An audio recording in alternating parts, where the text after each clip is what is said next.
Hi, and welcome to another in our continuing series here on world mythology, specifically cosmogonies or creation stories. So we're having fun looking at a bunch of different creation stories from different cultures and comparing them and contrasting them and looking for archetypes and interpreting them, and also applying, of course, Joseph Campbell's really helpful 4 functions of myth: the metaphysical or mystical function, the cosmological function, the sociological function, and the pedagogical function.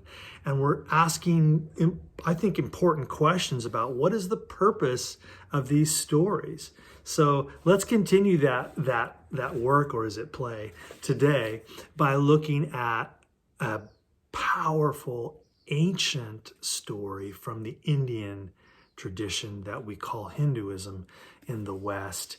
And it is from one of the most ancient scriptures on the planet called the Rig Veda. And it's not in our mythology book. I'm pulling it from a book I use in my world religions classes, a wonderful anthology of world scripture called The World's Wisdom, put together by a guy called Philip Novak.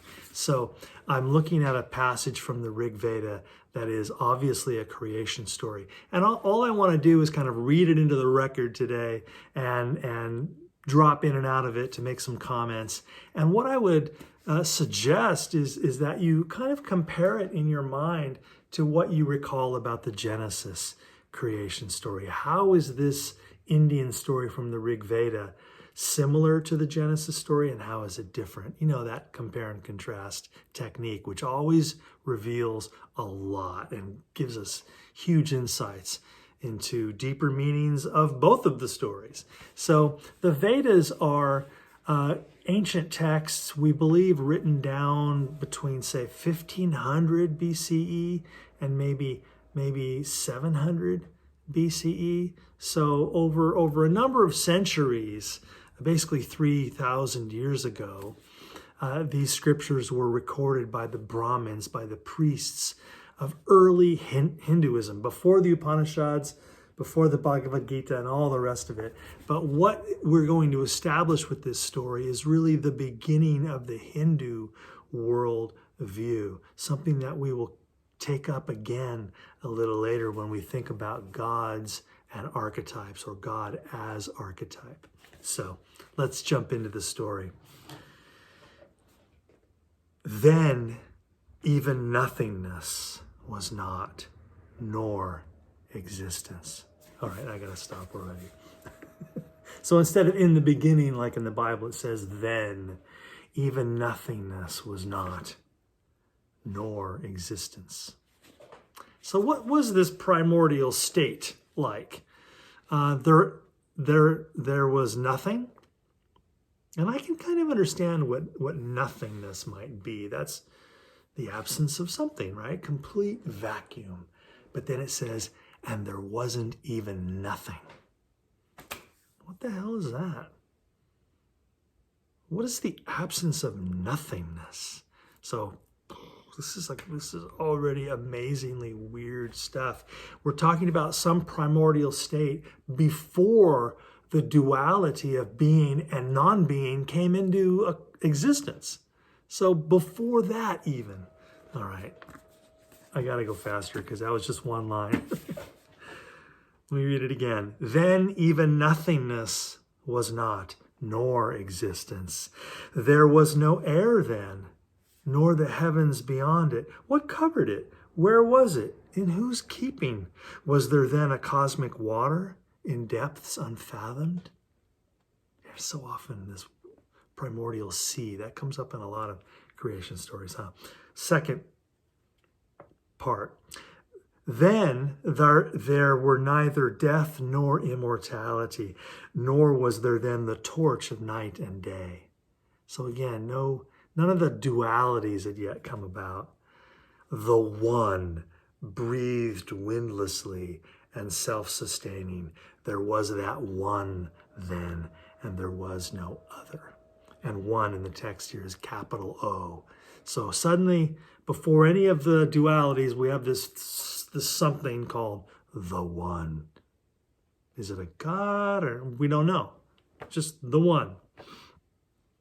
At first there was only darkness wrapped in darkness. All this was only unillumined water.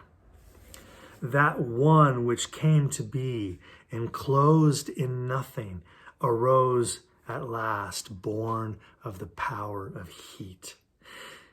In the beginning, desire descended on it. That was the primal seed, born of the mind. The sages who have searched their hearts with wisdom know that which exists is related to that which does not exist. But after all, who knows and who can say whence it all came and how creation happened? The gods themselves are later than creation. So who knows truly whence it has arisen? Did you hear that? Did you catch that? The gods aren't even on the scene yet. The gods are later than this creation. So whatever primordial creation moment is being described here, it does not involve any god or gods. They come later. Let me wrap it up with the last 4 lines. Whence all creation had its origin. He, whether he fashioned it or whether he did not, suddenly the male pronoun creeps in. He who surveys it all from highest heaven, he knows. Or maybe even he does not know. So, wow. This is pretty different than Genesis in a couple of key ways, isn't it? The first thing that hits me, and I bet it's occurring to a lot of you as well, is the tone, right? Let's talk like an English class for a second. What is the voice like of this text? You know, the voice of the writer. And in Genesis, the voice is authoritative.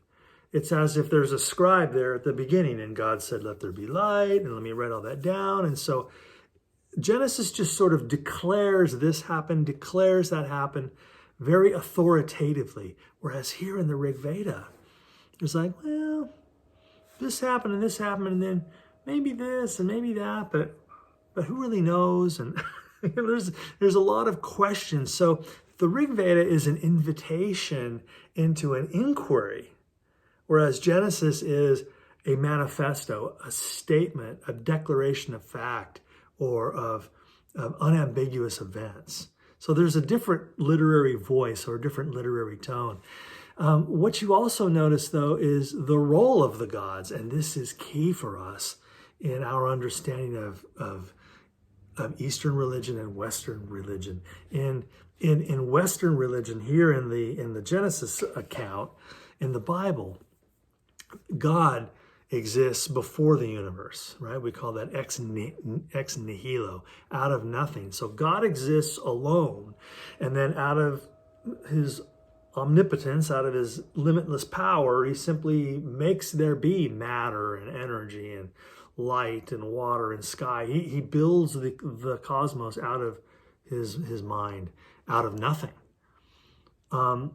So there's nothing above God that made God. God has always existed. That's the claim in the Western traditions. Whereas here in India, we start at the beginning before there was even any gods. So in other words, in the Western traditions, God is the ultimate reality, the source of everything. But in the Indian traditions, all of the gods, and we'll talk more later about the pantheons and the various gods and goddesses, all of the gods in the Indian tradition are not the ultimate cause of the universe. They are part of the created universe. The gods just work here. They aren't the ultimate source of everything. They're part of the pouring forth of the one, as is everything else, as are you and I. So in this Hindu worldview, all pours forth from the one, the way spider web comes out of a spider. And everything that takes embodied form out here in the world, us, rocks, trees, gods and goddesses, everything that takes form out here in the world of embodied forms retains its unseverable, unbreakable unity with the One. That's the great insight of the Upanishads later in Hinduism. All is one. And you get the seed of that idea right here in the Rig Veda. But I think that's such a key distinction on the way gods are used in these different creation stories. In the biblical story, there's nothing above God. God is the ruler supreme and the literal source of everything. Self-caused or always existing. And here in the Indian traditions, we see there is something called the One that remains undefined in this Rig Veda, but it is not a god. It precedes the gods, right? It comes before them and is the source of all of the gods. And many have made this comment as well as we study the Indian origin stories, that the Rig Veda and other creation stories in the later texts called the Upanishads parallel rather beautifully what we currently understand about the origins of the universe in our astrophysics. You know, that the universe is an explosion and everything is moving out. You know, when we look through our telescopes, we see all of the objects around us are moving away from us, and the furthest objects are moving away from us the fastest. And that's how we get the Big Bang Theory, right? The universe appears to be an explosion in progress, and everything's doing this. And that one could logically conclude that, therefore, in some ancient, distant past, everything in the universe was a singularity, a one. And then that it exploded and expanded out into all of this. Now, it aligns beautifully with this ancient Indian poetry. How the heck did these sages and seers 3,000 years ago or more, 4,000 years ago in ancient India, they didn't know about the Big Bang Theory. They didn't have telescopes and particle accelerators and electron microscopes. They didn't know about atoms and solar systems and galaxies and electrons and all of that. And yet, out of their wisdom, traditions, and practices, they left behind for us these 4,000-year-old sacred scriptures, these poems about the origin of time, the origin of form, the origin of matter, the origin of energy, the origin of consciousness, in these mysterious passages that suggest more than they declare. So I wanted to put into our thinking the Rig Veda, just to have another example of a creation story, and also to contrast it with the much more declarative biblical creation story. Plus, when we move into our study of pantheons and God as archetypes, we'll circle back around to this Indian tradition and pick up the thread that we began to tug today. This idea of the One will later, in more developed Hinduism and in Vedanta philosophy, specifically from the Upanishads, the One gets a name. It becomes known as Brahman. Brahman is the name of the One, the sacred formless source, the eternal sacred formless source that enters into temporality, enters into time, takes form as me, as you, as everything else, and that we all are identical to Brahman still.